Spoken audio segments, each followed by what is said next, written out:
The Masque of the Red Death by Edgar Allan Poe. The Red Death had long devastated the country.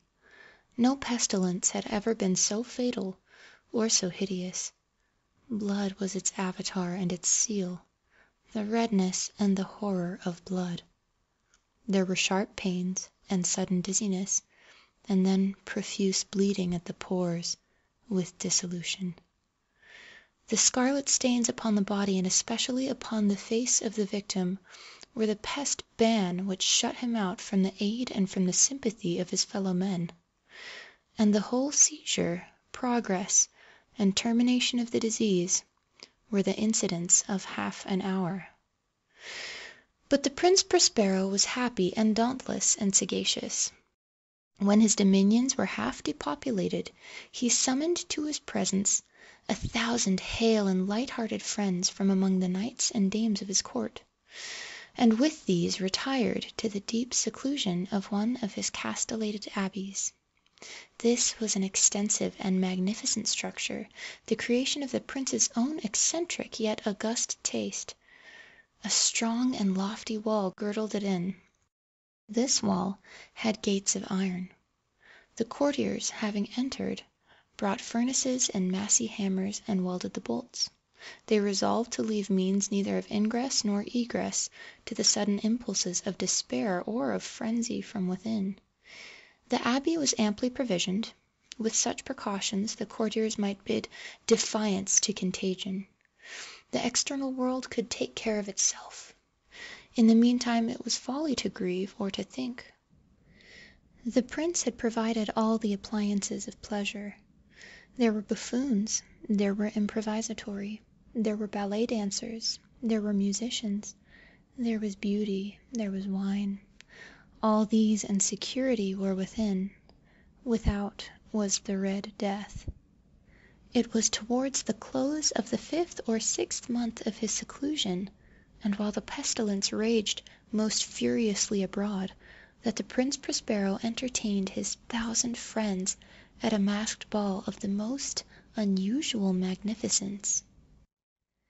It was a voluptuous scene, that masquerade. But first let me tell of the rooms in which it was held. These were 7, an imperial suite. In many palaces, however, such suites form a long and straight vista, while the folding doors slide back nearly to the walls on either hand, so that the view of the whole extent is scarcely impeded. Here the case was very different, as might have been expected from the Duke's love of the bizarre. The apartments were so irregularly disposed that the vision embraced but little more than one at a time. There was a sharp turn at every 20 or 30 yards, and at each turn a novel effect. To the right and left, in the middle of each wall, a tall and narrow Gothic window looked out upon a closed corridor which pursued the windings of the suite. These windows were of stained glass, whose color varied in accordance with the prevailing hue of the decorations of the chamber into which it opened. That at the eastern extremity was hung, for example, in blue, and vividly blue were its windows. The second chamber was purple in its ornaments and tapestries, and here the panes were purple. The third was green throughout, and so were the casements. The fourth was furnished and lighted with orange, the fifth with white, the sixth with violet. The 7th apartment was closely shrouded in black velvet tapestries that hung all over the ceiling and down the walls, falling in heavy folds upon a carpet of the same material and hue. But in this chamber only, the color of the windows failed to correspond with the decorations. The panes here were scarlet, a deep blood color. Now in no one of the 7 apartments was there any lamp or candelabrum, amid the profusion of golden ornaments that lay scattered to and fro, or depended from the roof.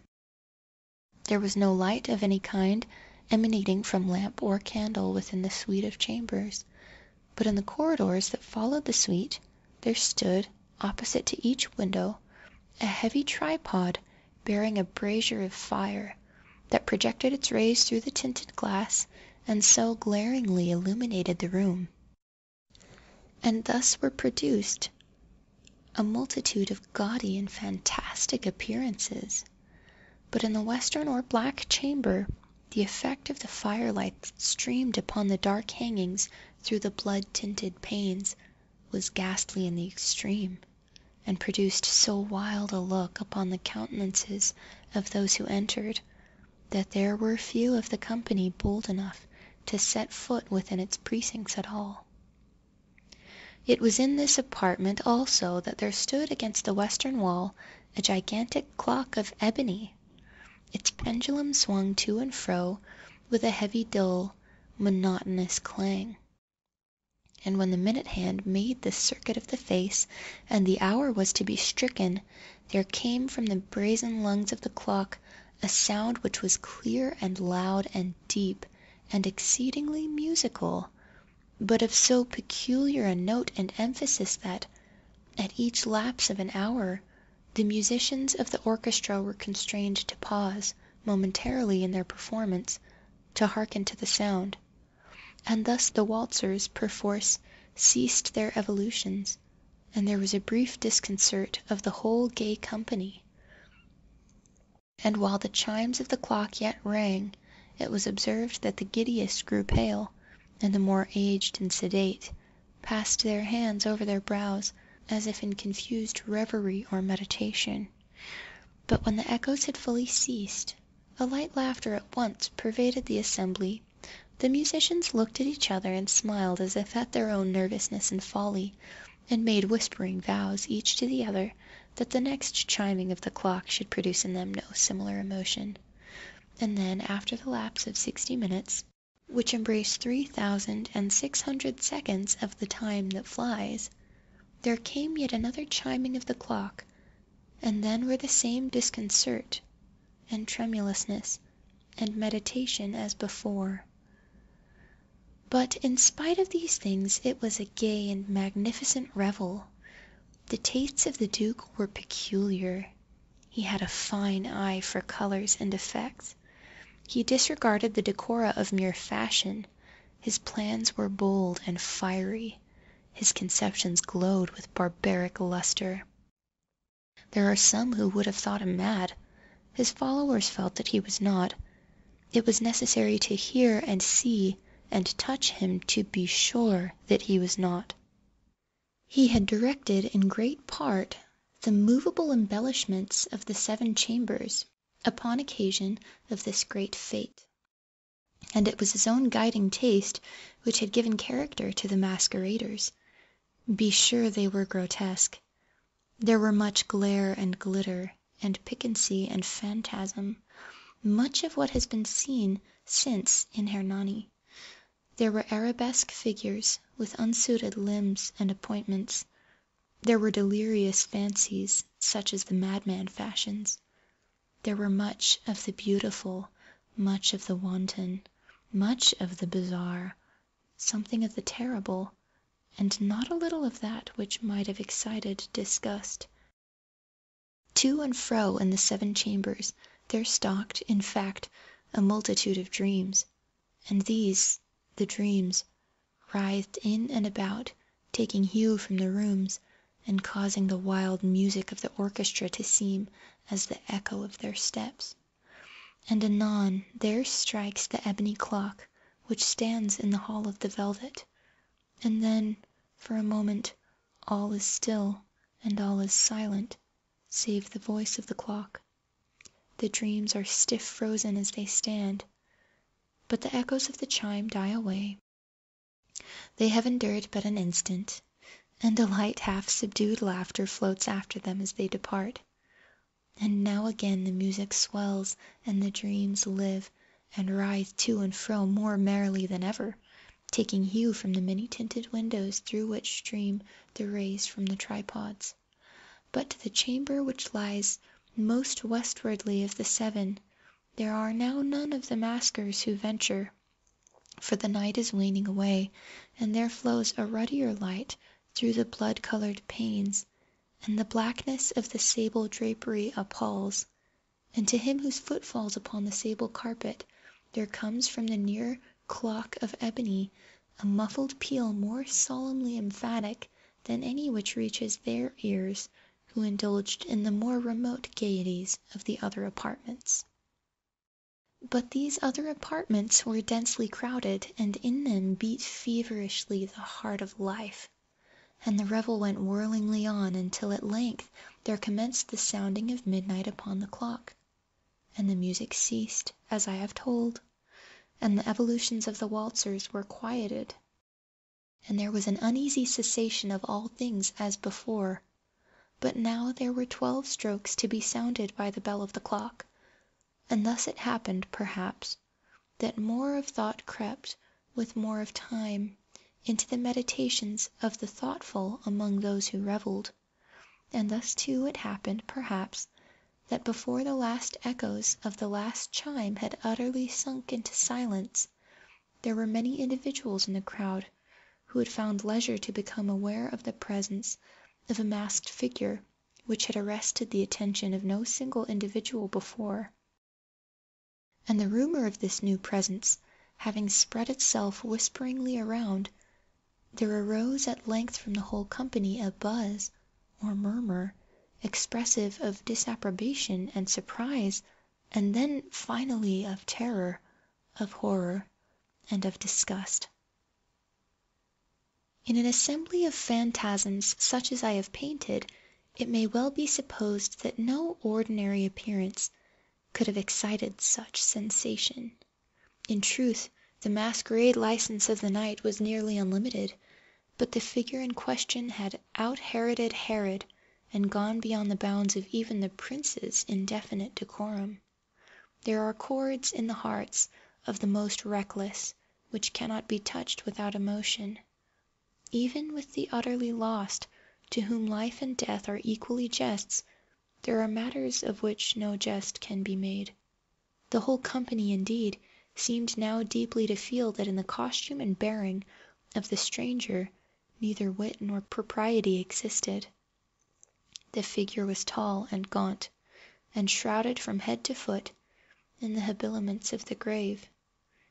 The mask which concealed the visage was made so nearly to resemble the countenance of a stiffened corpse that the closest scrutiny must have had difficulty in detecting the cheat. And yet all this might have been endured, if not approved, by the mad revellers around. But the mummer had gone so far as to assume the type of the Red Death. His vesture was dabbled in blood, and his broad brow, with all the features of the face, was besprinkled with the scarlet horror. When the eyes of the Prince Prospero fell upon this spectral image, which, with a slow and solemn movement, as if more fully to sustain its rôle, stalked to and fro among the waltzers, he was seen to be convulsed, in the first moment with a strong shudder either of terror or distaste, but in the next his brow reddened with rage. "Who dares," he demanded hoarsely of the courtiers who stood near him, "who dares insult us with this blasphemous mockery? Seize him and unmask him, that we may know whom we have to hang at sunrise from the battlements." It was in the eastern or blue chamber in which stood the Prince Prospero as he uttered these words. They rang throughout the 7 rooms loudly and clearly, for the prince was a bold and robust man, and the music had become hushed at the waving of his hand.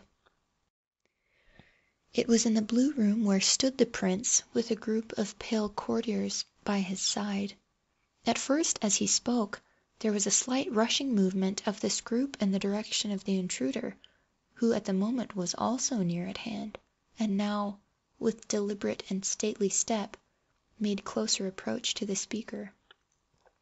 But from a certain nameless awe with which the mad assumptions of the mummer had inspired the whole party, there were found none who put forth hand to seize him, so that, unimpeded, he passed within a yard of the prince's person, and while the vast assembly, as if with one impulse, shrank from the centres of the rooms to the walls, he made his way uninterruptedly, but with the same solemn and measured step which had distinguished him from the first, through the blue chamber to the purple, through the purple to the green, through the green to the orange, through this again to the white, and even thence to the violet, ere a decided movement had been made to arrest him.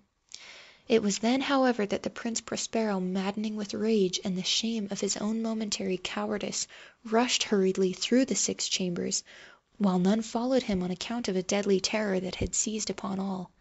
He bore aloft a drawn dagger, and had approached, in rapid impetuosity, to within 3 or 4 feet of the retreating figure, when the latter, having attained the extremity of the velvet apartment, turned suddenly and confronted his pursuer. There was a sharp cry, and the dagger dropped gleaming upon the sable carpet, upon which, instantly afterwards, fell prostrate in death the Prince Prospero. Then, summoning the wild courage of despair, a throng of revelers at once threw themselves into the black apartment, and seizing the mummer, whose tall figure stood erect and motionless within the shadow of the ebony clock, gasped in unutterable horror at finding the grave cerements and corpse-like masque, which they handled with so violent a rudeness, untenanted by any tangible form.